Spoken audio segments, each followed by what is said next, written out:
justo guain iruditu zaigu baita ere, aspalditik eginen pentsatzen olako gauza bat itia, baina guaintxe oso apropos datorkigu, azkenaldian hautsak asko harrotu ditun notizi pare bat agertu dielako, bai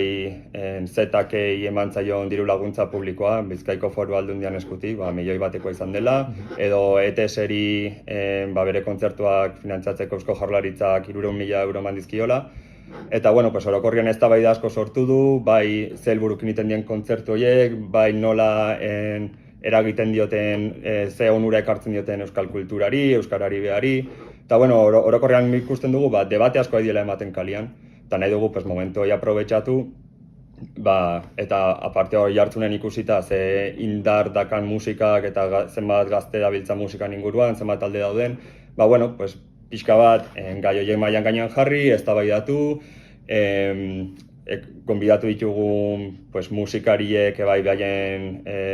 bizipenetatik nola bizituzten gauzak, nola ikusten duten, eta orokorrean hitzaldi sendo bat eman ordez, hasiera batekin, bukara batekin, tesi batzuk gehiago planteatu dugu,